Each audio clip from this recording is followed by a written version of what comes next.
Boa tarde, pessoal. Eu sou o Vitor e hoje a gente vai estudar Direito do Trabalho. Nós vamos ver desde o conceito de Direito do Trabalho, toda a parte histórica do Direito do Trabalho. Também vamos ver seus fundamentos, seus princípios, os principais artigos, tá bom? Que podem ser cobrados em prova, principalmente na primeira prova aqui do primeiro bimestre, perfeito?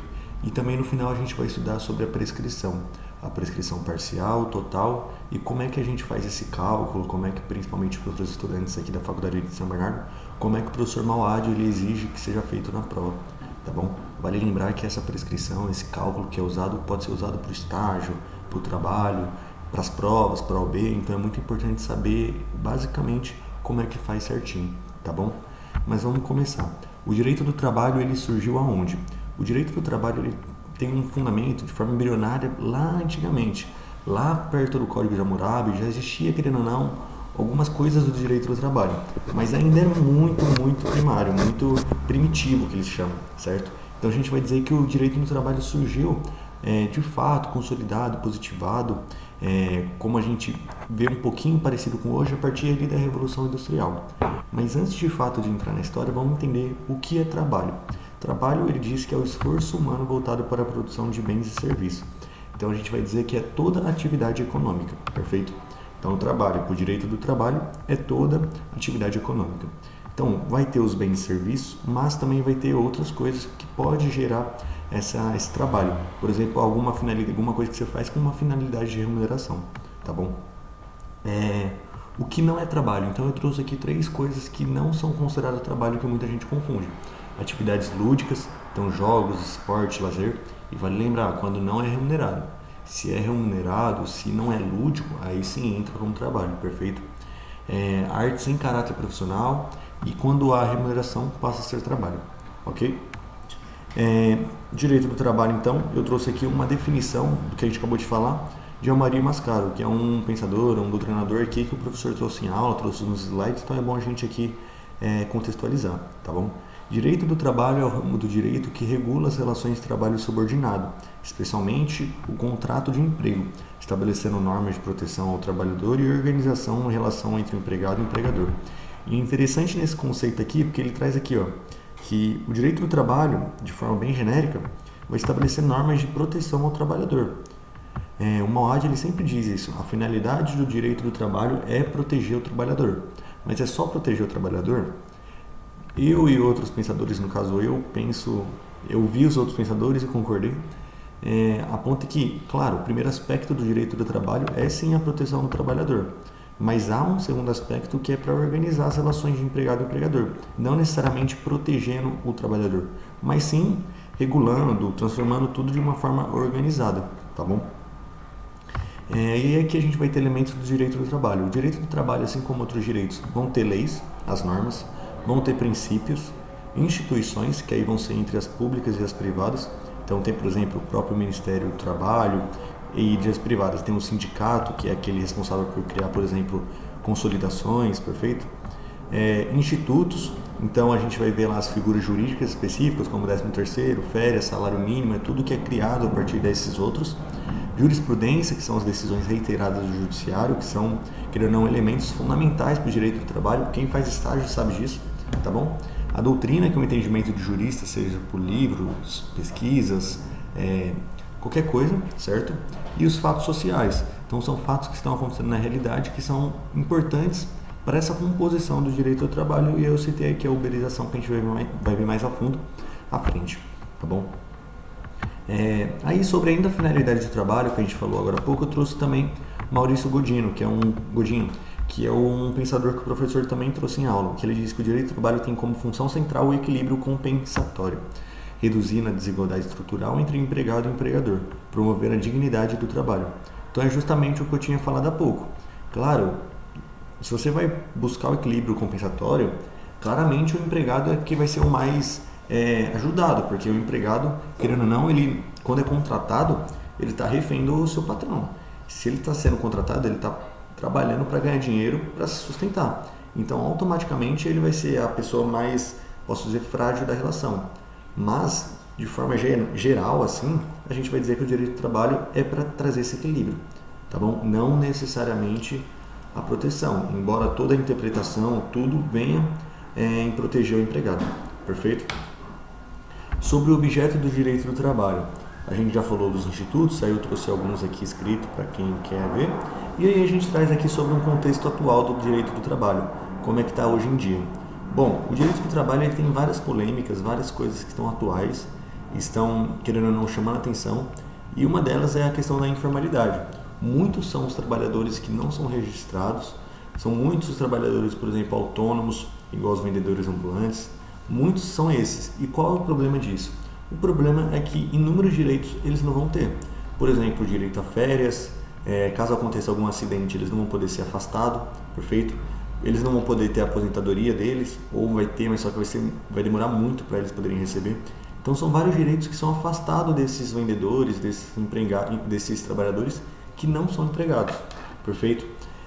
Outra questão ali é o trabalho por aplicativos, a uberização, que aí consequentemente vai causar essa informalidade. Então a gente vai ver que são vários os números de pessoas que trabalham com Uber, entregas, aplicativos, mesmo tecnológicos, deixa eu arrumar uma cadeira aqui, que vai causando essa informalidade e consequentemente vai afastando esses direitos fundamentais, perfeito? Aí o debate sobre a pejotização, isso daqui é primordial, porque para quem tem empresarial agora no segundo ano, diz que quando a gente começa a estudar empresarial, vai ver lá que a principal coisa que tem no Brasil é MEI, o microempreendedor lá individual. E qual é o problema desse MEI? É que muitos são esses MEIs que são contratados por empresas, mas não como CLT, mas sim como se fossem MEIs, pessoas jurídicas, são contratados para fazer o seu horário, o seu trabalho, e isso vai estar disfarçando justamente esse registro formal. Então, quando uma pessoa é contratada e aí o patrão chega lá e fala, você não quer ser MEI? E essa pessoa tem jornada de trabalho, tem subordinação, tem a questão onerosa, ou seja, ela vai estar recebendo dinheiro, tudo isso daí é um trabalho formal, ou um trabalho informal, perfeito? Que aí se ela entrar na justiça, ela vai poder mostrar essa relação de emprego. Então, coloca aqui a contratação de pessoa física como pessoa jurídica para mascarar a relação de emprego. Então, isso daqui é muito atual, ok? Aí as questões previdenciárias, que a gente já falou, que é o impacto da informalidade laboral, que é o primeiro tópico, e as transformações tecnológicas, que é a substituição dos operários humanos por sistemas automatizados, por exemplo, robôs e etc. Perfeito? Então, ali no contexto atual, a gente já viu sobre o seu conceito, fundamentos, finalidades e elementos também já. Agora a gente vai para a história, mas eu vou passar bem rápido porque geralmente não é muito exigido isso. Perfeito? História do direito do trabalho. Então a gente vai ter na história que vai começar lá na antiguidade, onde esses trabalhadores, os escravos, não eram considerados pessoas, sujeitos de direito, mas sim objetos. Perfeito? Vai passar um longo tempo vai vir para a Revolução Industrial, onde vai haver a urbanização e industrialização, então as pessoas vão sair do campo e vão para as cidades, e ali vão se deparar com condições precárias, vão ter as crianças trabalhando em indústrias, as mulheres que são grávidas sem direito algum, perfeito? E ali começa a necessidade de um direito. A gente vai ver que todo direito ele vai surgir de onde? A partir da necessidade de algo, da necessidade dessas normas regulando. Então você pega o direito ambiental, é de uma necessidade de proteção do meio ambiente. Você pega o direito empresarial, é de uma necessidade de uma regulamentação para as empresas. Você pega qualquer direito, vai ser isso justamente. Então o direito trabalhista ele vai surgir justamente para o quê? Ajudar essas pessoas que estavam em condições precárias de trabalho. Por isso que uma ordem diz, a finalidade sua do direito do trabalho é para proteger o trabalhador. Embora em um segundo plano, em um segundo aspecto, vai ter essa condição aí, essa finalidade de causar, querendo ou não, uma regulamentação a ponto de deixar iguais tanto o empregado como o empregador. Perfeito? Aí depois a gente vai se deparar ali com a Igreja Católica, que aí com o Leão XIII ele trouxe uma encíclica, que é como se fosse um documento, uma declaração, e ele estava apontando justamente isso, que deveria haver uma proteção do trabalhador. Ele foi primordial para alertar as pessoas e alertar principalmente os governos sobre essa questão, tá bom? Aí a gente diz sobre a OIT que antes da depois da Primeira Guerra Mundial, houve a criação da Organização Internacional do Trabalho, tá bom? Que aí trouxe aquela ideia principal de sem justiça social não há paz, ok? Que foi também um grande influenciador da época. E aí surge o Brasil, nessa história toda. Com todo esse desenvolvimento na questão do trabalho na Europa que estava ocorrendo, a partir ali do Tratado de Versalhes, das encíclicas que o Papa Leão XIII fez, e de inúmeros outros avanços, na própria Inglaterra, que foi criada a lei, né? Ajudando, orientando, regulamentando toda essa parte do trabalho. Todos esses europeus, quando começaram a migrar aqui para o Brasil, trouxeram com isso essas ideias. E aí começou uma reprodução de conflitos sociais buscando essa questão trabalhista, inúmeras greves, revoltas e etc. E aí, por meio desse cenário, Getúlio Vargas, ele de fato começa a evoluir e desenvolver essa parte no Brasil. E aí ele cria a CLT que a gente usa hoje, que embora seja muito alterada ao longo do tempo, ainda assim é a mesma CLT. Criação da Justiça do Trabalho, outro campo primordial aqui na parte jurídica do trabalho, certo?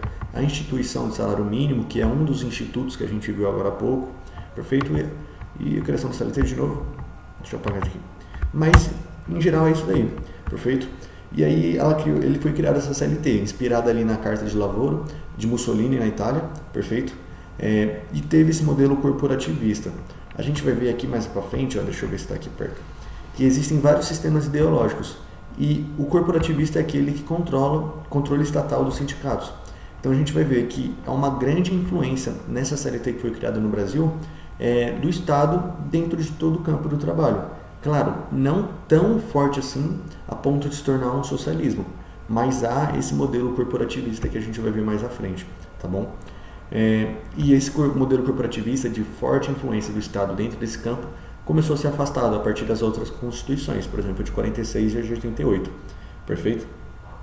E aí a gente entra num debate muito grande que caiu, pelo menos na minha prova esse ano, que foi sobre a diferença entre direito público e direito privado. E como assim a diferença? A pergunta é, quando a gente diz sobre o direito do trabalho, a gente vai estar falando que o direito do trabalho é um direito público ou é um direito privado?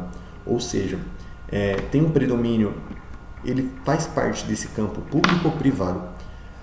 Quando a gente vai ver isso, a gente vai perceber que, embora tenha CLT, tenha inúmeras leis complementares, leis dispersas mesmo, que tratem sobre o assunto do direito do trabalho, tem, por exemplo, o Ministério do Trabalho que regula inúmeras coisas, a gente vai ver que o direito do trabalho ele tem majoritariamente um predomínio do direito privado.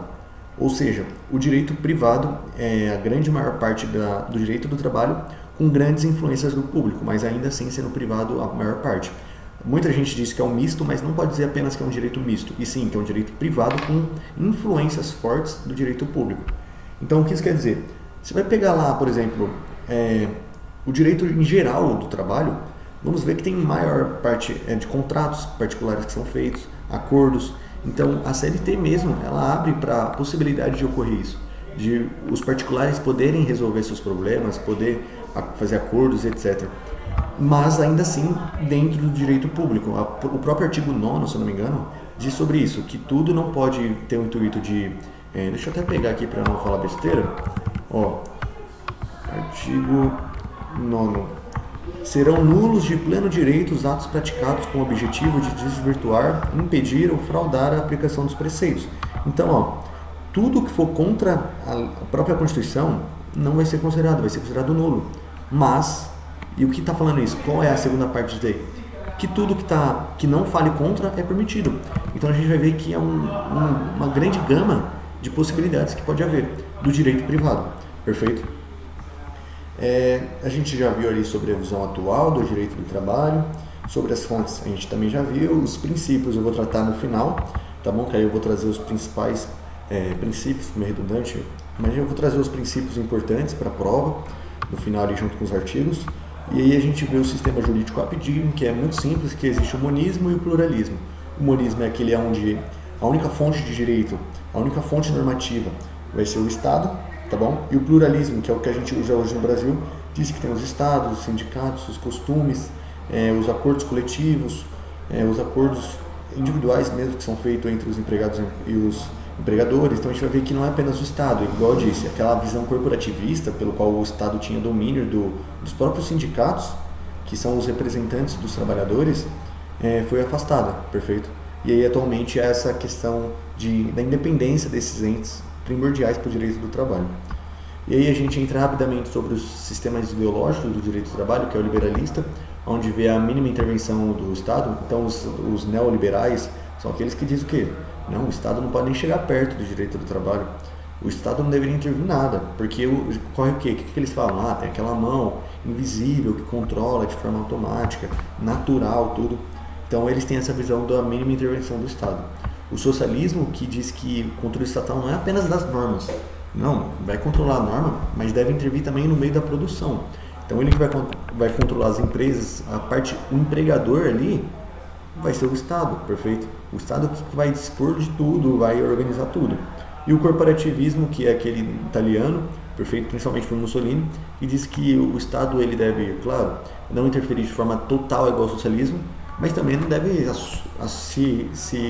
como posso dizer, se ausentar totalmente igual ao liberalismo. Ele deve ter um controle ali estatal dos sindicatos e da criação das normas e etc. Perfeito, vindo intervir sempre que necessário. E claro, tem o corporativismo mais grave, tem o menos, o mais contido, tá bom? Mas a gente vai ver que tem essas três correntes principais. Aí ali a gente fala sobre o direito coletivo individual, que aí a Europa tem o predomínio do coletivo e no Brasil o maior foco do individual. Então, os sindicatos com atuação limitada. Isso daqui é bem simplesinho, sobre, por exemplo, no Brasil tem um foco no individual, os acordos, os contratos. Na Europa tem os sindicatos têm mais força na Europa, perfeito? É diferente do Brasil. No Brasil, por exemplo, você vê lá, tem inúmeros sindicatos, tem milhares de sindicatos feitos. Na Europa são pouquíssimos, mas eles têm uma força maior, perfeito? A gente vai ver também sobre os tipos de normas trabalhistas.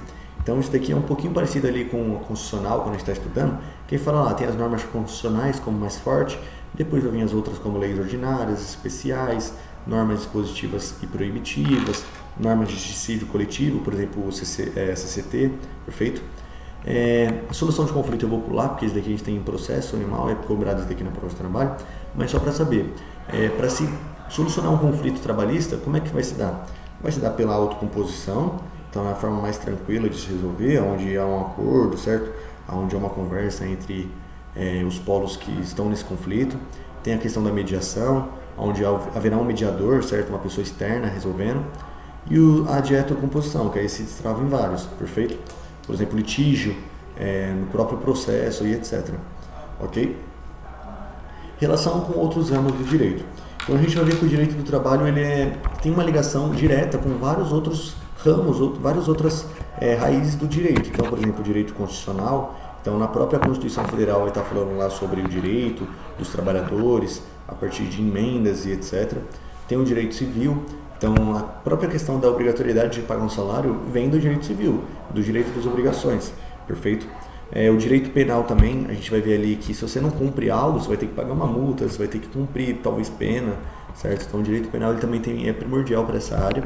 Tem o direito previdenciário, que a gente já falou, por exemplo, nas questões atuais, os problemas. Direito tributário, então, por exemplo, no Lerite lá é descontado inúmeros impostos. Os próprios empregadores precisam pagar tributos. O direito internacional, por exemplo, a OIT, Organização Internacional do Trabalho, que a gente viu que foi criada ali após a Primeira Guerra Mundial, e outros ramos que a gente ficar listando aqui vai ficar até amanhã, perfeito? Direito civil do trabalho a gente já falou bem rapidamente, não vou também aprofundar sobre isso, tá bom? Interpretação das normas, isso daqui é muito importante, que o Mauad ele destaca bastante nas aulas deles. Como é que uma norma deve ser interpretada? Ela deve ser interpretada pela visão do legislador.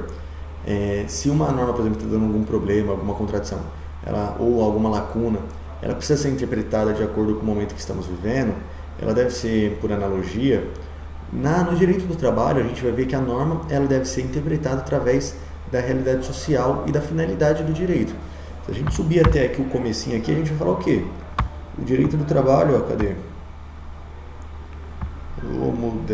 Aqui, ó. O direito do trabalho tem como finalidade do quê? Proteção do trabalhador, redução da desigualdade e organização da relação de capital e trabalho. Portanto, quando houver algum problema legislativo, na questão da norma como escrita mesmo, na interpretação ela vai ter que sempre estar buscando a proteção do trabalhador, que é o aspecto fundamental do direito do trabalho, perfeito? Então, sempre que houver a necessidade da interpretação, ela sempre vai ter que estar em pró do trabalhador, que é aquele agente, o polo mais frágil da relação, tá bom? E aí a gente acaba aqui a introdução do direito do trabalho, que é tudo que o Mauad passou no primeiro bimestre. Claro, ele passou com jurisprudência, ele foi passando com exemplos, inúmeros exemplos, foi lendo os artigos, mas aqui como é quase uma revisão, a gente não pode aprofundar diretamente, então eu trouxe os tópicos e expliquei certinho cada um, tá bom? E aí a gente vai entrar agora na segunda parte da aula, no caso a final, certo? Que é muito importante aqui para o conteúdo, que é a questão da prescrição. A prescrição é fundamental não só para a prova do Mauad agora do primeiro bimestre, mas por inteiro. O Mauad ele vai obrigar a gente a fazer o desenho das prescrições, tudo certinho. Então, como esse é o assunto mais fundamental para a prova e tanto para o nosso aprendizado, eu vou trazer aqui o próprio artigo da CLT que fala sobre a prescrição. A gente vai ler ela, eu vou explicar com ela, lendo, acompanhando com vocês, perfeito? E depois a gente faz um exemplo prático para colocar de fato, de forma simples, de forma mais didática, tá bom? Deixa eu pensar aqui pertinho. Pronto. Então vamos lá. A prescrição ela vai estar em vários artigos, perfeito? Também não só na CLT, mas em outros instrumentos jurídicos, mas ela vai estar principalmente evidenciada no artigo 11 da CLT. Aí diz assim, ó, tem um artigo 11 e o artigo 11A. A pretensão quanto a créditos resultantes, ou seja, créditos que não foram pagos, créditos que estão faltando, ou algum direito seu que ficou para trás. Então ele fala, a pretensão quanto a créditos resultantes da relação de trabalho prescreve, ou seja, acaba o direito de se exigir em 5 anos para os trabalhadores urbanos e rurais, até o limite de 2 anos após a extinção do contrato de trabalho. Então a primeira frase aqui diz o quê? Se eu estou trabalhando lá, eu trabalho já 10 anos no local, mas só que no meu segundo ano de trabalho, ou seja, faltando 8 anos para eu acabar de trabalhar, ir embora, pedir demissão, eles pararam de pagar minha insalubridade. Durante 8 anos eu não tinha minha insalubridade, que é um direito meu. Quando eu acabei de trabalhar lá, eu quis entrar com um processo. Depois de 1 ano que eu extingui o trabalho, que eu extingui o contrato de trabalho, eu entrei com uma ação. Eu vou poder exigir meus direitos, então, eles vão estar prescritos. Então ele fala aqui, ó, que prescreve em 5 anos, então eu vou poder exigir tudo de 5 anos para trás da ação. Então eu entrei com uma ação 1 ano depois de extinguir o processo, eu vou pedir os últimos 4 anos de trabalho, perfeito? Porque já tem 1 ano, mais os 4 anos para trás. E ele fala até o limite de 2 anos. O que é isso de limite de 2 anos que está escrito aqui, Vitor? Esse limite aqui diz sobre até quando você pode entrar com uma ação. Então você extinguiu o trabalho, o seu último dia de trabalho foi dia X, você pega esse dia X mais 2 anos, perfeito? Depois desses 2 anos você não pode entrar mais com ação, tá bom? Então é 5 anos para trás da ação e depois de extinguir o contrato, 2 anos para frente, perfeito? Até aí bem simplesinho, depois a gente vai colocar no exemplo prático também para entender. E aí a gente tem que ver aqui o restante que não é só isso, perfeito? Parágrafo 1º. O disposto nesse artigo não se aplica às ações que tenham por objeto anotações para fim de prova junto à Previdência Social. Então, quando for falar sobre a anotação da Previdência Social, então, por exemplo, eu tenho que registrar lá que eu trabalhei, mas só que já passou 5 anos. Eu posso entrar com uma ação só solicitando isso? Eu não vou ganhar nada de dinheiro, não vão me dar nenhum direito. Eu só quero uma anotação lá na Previdência Social mostrando que eu trabalhei de fato aqui. Eu posso. Não é prescrito, não ocorre a prescrição, perfeito? Claro, tem uma lei específica lá que diz que eu não sei se é 50 anos, eu não sei direito sobre isso, mas de forma geral não vai seguir esse caminho, perfeito? Não se aplica isso. Parágrafo 2º. Tratando de pretensão que envolve pedido de prestações sucessivas decorrentes de alteração ou descumprimento do pactuado, a prescrição é total, exceto quando o direito à parcela esteja também assegurado por preceito em lei. Então, difícil, mas vamos lá. Tratado de pretensão que envolve pedido de prestação sucessivas. Então, o que são pedidos de prestação sucessivas? Espera o avião passar. Calma. Pronto. O que são essas prestações sucessivas? O seu salário é uma prestação sucessiva? Sim, todo mês você está recebendo. A gente pode dizer que o 13º é uma prestação sucessiva? Sim, todo ano você recebe lá uma prestação. Então, as férias é uma prestação sucessiva também.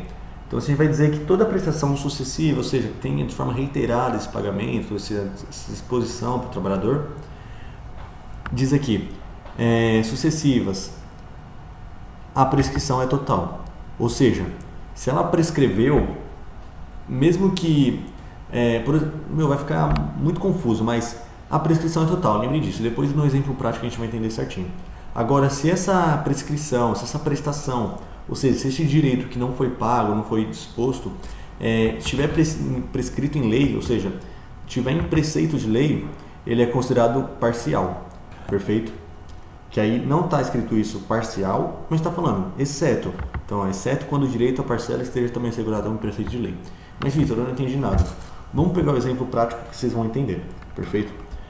Eu peguei aqui um exemplo do professor Mauad mesmo, que ele disponibilizou na aula, tá bom? ele passou na aula e também ele deixou no Classroom, então eu copiei aqui e a gente vai fazer ele. Eu trouxe também os princípios e os artigos, que aí no meio do exemplo eu vou te mostrar como é que a gente vai fazer isso. Então quem tiver CLT pode ir acompanhando por ela quando for procurar os artigos para vocês ganharem familiaridade. Porque na própria prova o professor Mauad ele exige a CLT justamente porque todas as respostas precisam estar fundamentadas, tá bom? Então Pedro ele foi, primeira coisa, quando você começar a ler o exercício, pega lá um bloquinho de notas, pega um cantinho da folha e começa a anotar as datas, tá bom? Porque geralmente são muitas datas, muitas coisas que vão ficar perdidas se você ler tudo de uma vez. Mas Pedro foi contratado para trabalhar como eletricista em dia 20 de fevereiro de 2013. Então o seu início foi dia 20 de fevereiro de 2013. Perfeito? Para trabalhar de eletricista, Pedro tinha contrato permanente. Eu vou lendo assim para acelerar, senão a aula vai ficar até amanhã. Ele deveria receber 30% e ele de fato recebia. Em razão de risco, Pedro atuava 44 horas semanais, jornada noturna, segunda a sexta, com uma hora de trabalho, de uma hora de refeição, salário bruto de 4.200.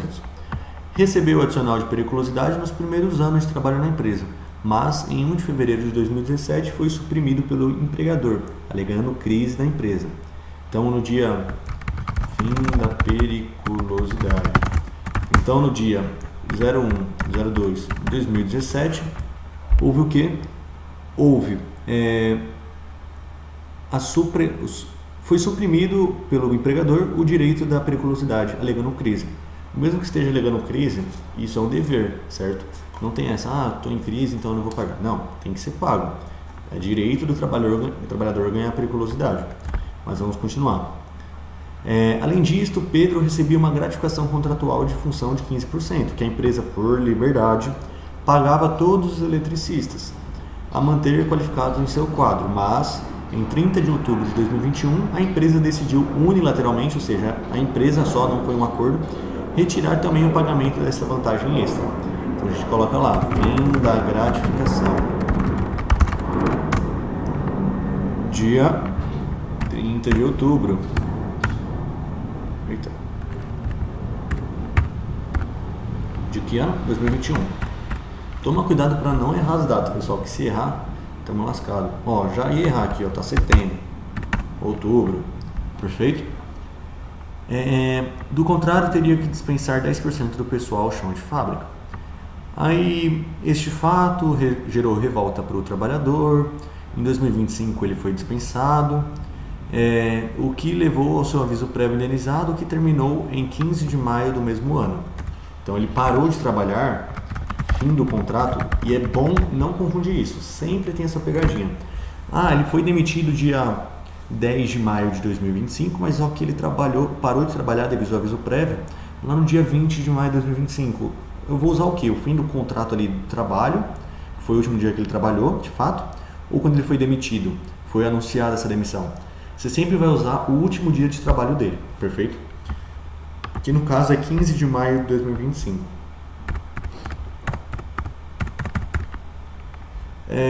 No dia 1 de agosto de 2025, após retornar do norte, onde permaneceu cuidando de sua mãe e tal, ele procurou um advogado para ingressar com uma ação. E na data dia 14 de setembro de 2025, essa ação foi proposta. Então a gente põe lá, ação, vou colocar aqui mais simples, né? 14 de setembro de 2025. Exatamente. E aí, com base no problema e nos artigos, súmulas e etc., responda as questões a seguir. Então, a gente já anotou tudo aqui. Vamos ler as perguntas. Qual o período dentro do qual Pedro poderá ingressar com a ação trabalhista para cobrar seus direitos conforme a CLT? E qual o período do contrato de trabalho está imprescrito? Então, vamos lá agora fazendo de forma prática isso daqui. Na prova, como é que vai estar? Vai ter aqui um quadro em branco para você. Você vai ter o texto igual estava aqui nessa questão que eu mostrei para vocês. E o professor ele vai pedir para você desenhar uma linha do tempo. Perfeito? Demonstrando tudo isso que está no gráfico e falando as respostas dessas perguntas que geralmente sempre também são parecidas. Então vamos lá. Pediu lá para fazer o gráfico. Ou o gráfico não, a linha do tempo. Como é que você faz? Puxa uma linha principal. Perfeito. Aí essa linha principal, O começo dela vai ser quando? Quando você começou a trabalhar. No caso, o empregador teve o início do trabalho, quando ele foi admitido. E depois você vai colocar o último dia de trabalho dele. Perfeito? No meio disso daqui, o que aconteceu?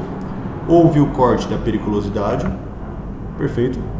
E houve o corte da gratificação também. Perfeito. Ok? Então vamos escrever tudo isso daqui, porque tem que estar escrito, tem que estar exatamente assim, tá bom? Contrato, posso colocar admissão, e aí coloca a data aqui embaixo. Quando é que foi a admissão? Dia 20 de 2 de 2013. 20 de 2 de 2013. Perfeito? Perfeito. Segundo dado que ele dá aqui é o corte da periculosidade, lembra? Então, fim periculosidade, que assim a gente já vai saber, e também na prova vocês podem colocar assim que ele vai entender também. Foi dia 01 do 02 de 2017. Então vamos lá. 01 do 02 de 2017. Perfeito? Segundo dado que ele dá lá é o fim da gratificação. Então a gente põe lá na gratificação também. Tem que estar tudo na linha do tempo. Fim da gratificação. Eita, gratificação. Quando é que foi o fim da gratificação? 30 de 10 de 2021. Então, 30 de 10 de 2021. Perfeito? E a última informação que ele deu de data ali, quanto ao contrato de trabalho, foi o fim do contrato, dia 15 de 5 de 2025. 15 de 5 de 2025. Perfeito? E aí tem a da ação. Como é que você vai fazer a da ação? Você vai colocar aqui na linha do tempo normal? Você pode colocar uma linha tracejada aqui para mostrar que já houve o fim desse contrato, perfeito? Que aí não vai causar nenhuma confusão, nada do tipo. E aí você coloca aqui, ó. Aí quando é que ele entrou com essa ação, certo? Calma, deixa eu deixar tudo bonitinho aqui para vocês não se confundirem. A ação entrou dia 14 de 9 de 2025. Perfeito, então. O bodega, esqueci de colocar aqui que é o dia que ele foi demitido, né? Vou colocar o último dia do trabalho, não foi o dia da demissão, foi o dia do último dia de trabalho de fato. Perfeito, então. Então a gente já colocou todas as informações aqui no gráfico. Agora vamos lá voltar nesse artigo aqui que falava. Ele diz aqui, ó, que quando a primeira pergunta, vamos retomar do início, diz: quando é que ele pode ingressar com uma ação trabalhista para cobrar seus direitos? No artigo 11 diz o quê? Que ele tem um limite até de 2 anos após a extinção de contrato de trabalho, para ter essa pretensão quanto aos créditos que faltaram, os créditos resultantes da relação de trabalho. Então vai ser 2 anos da onde? Vai ser 2 anos dessa data de ação aqui, que muita gente pôs na prova e confundiu? Não, é 2 anos do último dia de trabalho. Então a gente vai contar, vou colocar aqui em cima para não... Eita, esqueci de colocar lapidinho. Vou colocar aqui em cima só para mostrar para vocês. Mas a gente vai contar 2 anos para frente aqui. Perfeito? E aí na prova como é que você vai fazer? Você vai fazer tudo cagado igual eu fiz agora? Não. Você vai ter que fazer tudo certinho. Então você vai colocar uma linha tracejada aqui. Puxa para a lateral aqui. Perfeito? Do último dia de trabalho dele. E vai ter que colocar 2 anos para frente. Não precisa colocar, claro, na medida perfeita aqui, que não é uma aula de matemática. É só uma linha do tempo aqui certinho. Tá bom? Então a gente vai dizer que nesse... Calma. Aí, nesse pontinho aqui, ó, foi quando é o limite máximo para ele entrar com a ação. Ele entrou com a ação dia 14 do 9. Então ele pode... Tá válida essa ação? Tá válida. Ele entrou ainda no limite. E aí, na prova, como é que vocês vão ter que fazer? Vão ter que colocar a data aqui e o textinho igual tá nas outras ali, tudo certinho. Então, limite para ação. Embaixo aqui você coloca... o limite deveria colocar aqui embaixo. Né? Em cima você coloca aqui a data. Qual é a data? 15 do 5 mais 2 anos. Então é 15 do 5 de 2027. Perfeito? Esse é o limite para ação. Se passar dessa data, não pode entrar mais com a ação. Já se tornou prescrito, exceto na questão de... igual diz ali no parágrafo 1º, se não me engano, quando diz sobre registro, anotações da Previdência Social. E caiu uma questão dessa na minha prova. Ele pedia as 2 questões aqui que eu coloquei para vocês. E a terceira questão era sobre questões de previdência, porque o cara não era registrado e tal. E aí falava, é prescrito? Não é prescrito. O artigo 11, no primeiro parágrafo, diz que não é. Avião? Perfeito. Continuando aqui então, a primeira pergunta está respondida. Pedro poderá ingressar com a ação trabalhista para cobrar seus direitos conforme a CLT de quando até quando? Então, do último dia de trabalho, que é 15/5 de 2025, até dia 15/5 de 2027. Perfeito? E aí na prova lá sempre vai ter que fundamentar. Conforme o artigo 11º da CLT, no próprio caput diz, e aí você pode copiar exatamente o que está. Não tem problema copiar o artigo, tá bom? O MAOD até prefere, porque aí não corre o risco de você colocar uma palavrinha que está errada, tá bom? Você copia lá diretamente o que está, claro, de forma que fique coesa a frase. Não dá para colocar X e depois começar a frase do nada. Tem que colocar uma palavrinha, o início, o fim, mas é só se fundamentar certinho. Vamos para a segunda pergunta. Qual é o período de contrato de trabalho imprescrito? O que é estar imprescrito? A gente viu aqui que no próprio artigo que diz que é 5 anos para trás. Vamos colocar isso daqui no gráfico para vocês entenderem certinho. Então, fim do contrato foi aqui. Entrei com a ação dia 14/9. Eu vou poder pedir, exigir os meus direitos desde quando? Desde 5 anos atrás. Perfeito? 5 anos para trás da rescisão do contrato? Não, da ação. Então eu vou puxar uma setinha aqui também, certo? Tudo na linha tracejada, porque é imaginação isso daqui. E aí 5 anos para trás de 2025 ali, do 14/9 vai dar quando? 14/9 de 2021. 14/9 de 2020. Perfeito? Então vamos lá. Olha eu fazendo merda já. E aí vai dar mais ou menos aqui, certo? Nessa parte aqui. Eu vou lá e escrevo. Como ali embaixo está meio apertado que eu fiz no computador, o ideal é vocês colocarem embaixo para ficar tudo certinho. Eu vou colocar aqui em cima. Que aí, ó, a ação foi proposta dia 14/9. Eu vou pôr aqui 14/9 também, mas só de 2020. Muita gente confunde com penal. Quando você vai contar prazo prescricional, você sempre tira um dia. No trabalhista, você só vai mudar o ano. É contado por ano. Então é 2025 menos 5, perfeito? Para não confundir. E aqui, pode colocar início do imprescrito. Perfeito? Emprego, porque não cabe mais aqui. Então, e aí você faz isso daqui, ó, justamente para o MAOD saber que você está sabido do assunto, que você está sabendo de tudo, você coloca aqui, ó, imprescrito. Opa, eu já fazendo merda. Ah, não, tá certo. Ó, mas só para ajudar vocês, deixa eu colocar certinho aqui para não confundir vocês.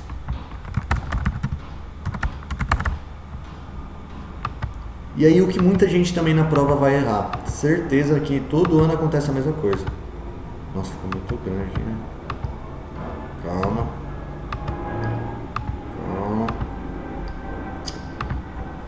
Ó, o imprescrito eu vou colocar em azul, tá bom? Mas na prova vocês colocam o imprescrito bem grandão assim, de forma escrito da forma que eu vou colocar aqui, ó. O imprescrito ele vai vir então dessa data aqui, perfeito? Vai até o momento da ação? Não, vai até o último dia de trabalho, porque não faz sentido você exigir direito desse período que você não estava trabalhando. Então, você vai ter que colocar que vai até o dia 15/5, perfeito? Não vai até aqui, vai do 5 anos para trás da ação até o último dia de trabalho. E aí também muita gente confunde. Então, essa pergunta aqui, ó, o período que você pode exigir, então, direitos aqui no meio, ó, se tem algum direito aqui seu que está devendo, que ele não pagou, algum salário atrasado, alguma coisa assim, se está aqui nesse meio, pode exigir. Agora, se está para trás disso daqui, você não pode exigir mais. Perfeito? Então, o período imprescrito, 14/9 até dia 15/5. E aí você coloca lá, com base no artigo 11º, conforme o próprio caput, a prescrição, 5 anos, tal. Você escreve lá bonitinho conforme está escrito. Tá bom? Mas aí essas duas perguntas aqui era só para vocês entenderem o conceito básico da prescrição. E aí a gente vai ter que entrar nessa parte que eu falei que é mais complicadinha mesmo, de prescrição parcial e total. Vitor, tem a questão da gratificação e periculosidade. Como é que vai se dar uma pergunta sobre isso? É justamente isso. Na prova lá, por exemplo, vai estar lá, o Joãozinho, eu não sei se é João, mas Jorcício ou Pedro, não lembro o nome do cara, ele vai poder exigir a periculosidade que parou de pagar em 2017 e o benefício da gratificação que parou de ser pago em 2021. Como é que você vai responder isso daqui? Eu vou primeiro ilustrar aqui, depois eu formo uma frasezinha bonitinha para vocês, tá bom? Mas aí no artigo lá diz o quê? Quando no artigo 2º, que eu falei que é meio confuso, prestações sucessivas decorrente de descumprimento do pactuado A prescrição é total, exceto quando ela é prevista em lei. Vamos traduzir isso daqui. A periculosidade, ela é algo que está em lei? Tem algum artigo falando sobre a periculosidade, que é um direito do patrão, caso ocorra esse perigo aí para o empregado, o pagamento desse benefício? Sim, está previsto em lei. Então, conforme o artigo aqui, no próprio parágrafo 2, como se trata de um pagamento de prestações sucessivas, reiteradas, pagamentos todo mês, no caso, o descumprimento desse pagamento, então parou de se pagar, a prescrição ela vai ser parcial. Por quê? Porque tem a exceção de quando ela é prevista em lei. Então, como ela está prevista em lei, é parcial essa prescrição. Ou seja, como ela está para trás do período imprescrito, o período imprescrito está aqui, se fosse qualquer outro pagamento, por exemplo, se a gratificação estivesse no local da periculosidade, a gratificação, que é um benefício que não está sendo previsto em lei, ela tem a prescrição total. Então, como ela está antes do período imprescrito, eu não vou poder exigir nada dela. Agora, a periculosidade não. Como ela é parcial, eu não vou poder solicitar esse períodozinho aqui. Foi o período que não foi pago, mas só que está fora do imprescrito. E agora, do período imprescrito para frente, que é todo esse período aqui, eu vou poder exigir esse direito. Perfeito?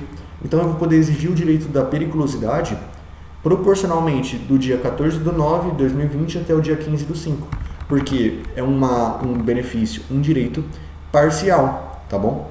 Por quê? Porque está previsto em lei. Se não tivesse previsto lei, se no lugar da periculosidade tivesse a gratificação aqui, que foi algo livre, que o próprio empregado quis pagar, como eles pagaram de pagar do nada e não está previsto em lei, a prescrição é total. Então, a periculosidade eu vou poder cobrar de quando a quando? 14/9/2020 a 15/5/2025. Tá bom, então. Primeira resposta tá pronta. E a gratificação? Eu vou poder exigir ela de que período a que período? Ou seja, eu vou poder ganhar o dinheiro da gratificação que não foi pago de quando a quando? Como parou de pagar? Já no período imprescrito, que não prescreveu, eu vou poder exigir todo esse período aqui que não foi pago, de forma completa, tá bom? Porque, embora não esteja em lei, eles pagavam de formas sucessivas, perfeito? Igual está no artigo aqui no parágrafo 2º, envolvia uma prestação sucessiva decorrente de um descumprimento do pactuado. Houve o pacto, falaram que iam pagar, do nada pararam de pagar essa prestação sucessiva, você pode entrar com uma ação, perfeito? Então, a periculosidade, Vitor, ela prescreveu, um período dela prescreveu, foi esse período aqui, você não pode exigir esse direito. Agora, todo esse período aqui, como se trata de benefício previsto em lei, não prescreveu. Então, a periculosidade ela prescreveu de forma parcial, podendo ser exigida de 14/9/2020 até dia 15/5/2025, que é o último dia de trabalho. Já a gratificação, como se trata de um benefício, uma prestação sucessiva a partir de um descumprimento do pactuado, que não está previsto em lei, você vai poder exigir, já que está dentro do período imprescrito, que trata-se do dia 30/10/2021 até o último dia de trabalho, tá bom? Então é isso que ele vai perguntar na prova. Você vai ter que colocar tudo isso daqui e lembre, sempre tem que fundamentar. No caso da insalubridade ou da periculosidade, como é que eu vou fundamentar? Você vai ter que pegar na lei lá, tanto o que fala da prescrição, que é o artigo 11, como o que fala sobre a periculosidade, que é um direito. Porque não tem como você falar que está previsto em lei sem mostrar onde é que está previsto em lei. Perfeito? Deixa eu ver se dá para pesquisar aqui. Periculosidade. Aí você tem que colocar tanto o artigo 11, parágrafo 2º e o caput dele, como o artigo 193, parágrafo 1º, que diz sobre a periculosidade. Se você não coloca isso, ele desconta. Sobre a gratificação, você não vai precisar, porque não tem em lei sobre a gratificação de forma exata, perfeito? Trata-se de algo pactuado fora da lei, não está previsto. Então você coloca lá só o artigo 11º, que fala sobre a prescrição, tá bom? O que ele vai cobrar é isso. E aí, como eu tinha prometido para vocês, eu trouxe aqui uma lista de princípios que pode ser cobrado, porque ele vai pedir junto com os artigos os princípios disso e quais são os artigos principais que podem cair na prova, tá bom? Para vocês grifarem e estudar. E aí eu vou falar rapidinho aqui, deixa eu ver quanto tempo de aula tá. Vou falar rapidinho sobre cada um, que é o da proteção, que aí vai proteger, a finalidade do direito do trabalho é proteger o trabalhador, que está na Constituição, princípio da norma mais favorável, então quando houver conflito de normas vai pegar aquela norma que é mais favorável para o trabalhador, princípio da condição mais benéfica, que vai no mesmo sentido. Primazia da realidade, esse é o princípio mais importante do direito do trabalho, que está estabelecido desde antes da CLT mesmo, que aí vai falar o quê? Não importa o que está pactuado, está no contrato, está assinado. Se o trabalhador está trabalhando de forma informal, mas em jornada de trabalho, recebendo salário, tudo certinho, ou se é qualquer outro benefício que não está sendo pago, qualquer coisa que esteja no contrato que não seja condizente com a realidade, vai levar em conta a realidade. A realidade ela é primária, ela é primeira do que o que está pactuado, perfeito? Princípio da renunciabilidade de direitos, daqui caiu na minha prova também, que fala o quê? O trabalhador ele não pode renunciar a direitos dele. Direitos fundamentais como 13º, férias, salário mínimo, ele não pode falar, não quero, porque sempre o trabalhador é o mais vulnerável. E o empregador ele pode se colocar como obrigando esse trabalhador a fazer determinados atos, por isso que tem essa irrenunciabilidade de direitos. Princípio da continuidade da relação de trabalho, então sempre vai buscar que o trabalho seja contínuo, não seja um período determinado. Então a maior parte dos trabalhos são por prazo indeterminado, justamente porque a CLT busca essa condição. Inalterabilidade contratual lesiva, que mistura um pouco a renunciabilidade de direitos, que é o quê? Você não pode mudar seu contrato para algo que vai lesar você, trabalhador, perfeito? Isonomia, se as pessoas são iguais e se as pessoas têm a mesma função, o mesmo cargo, independe se é mulher, se é negro, vão ter o mesmo salário, não pode ocorrer essa discriminação. Princípio da razoabilidade de boa-fé e princípio da dignidade da pessoa humana, que são dois tranquilos. Os artigos não vai dar para passar por cada um, mas eu vou falar aqui de primeiro aqui, o que caiu na minha prova. Caiu sobre revista íntima, que aí era sobre se é possível a prescrição junto com a revista íntima, caiu, tá bom? Discriminação no trabalho, lei 9.029, muito importante essa lei, tá bom? As duas são bem curtinhas. Caiu sobre a reforma trabalhista, então dá uma olhada sobre isso, não deu para fundamentar, não deu para estudar isso agora, mas o que veio para contribuir com a reforma trabalhista é bem simplesinho também, porque ele cobra, na última questão da minha prova caiu isso daí, eu tomei meio certo porque eu não fundamentei de forma histórica sobre a reforma trabalhista, então não falei da Revolução Industrial, etc. Bobeei, tirei 9, mas tá bom, né? E também sobre as outras coisas que caiu aqui das leis e dos próprios princípios, CLT artigo 9º, precisa colocar isso aqui na prova, tá bom? Prescrição geral, artigo 11, sempre pede, artigo 11A também.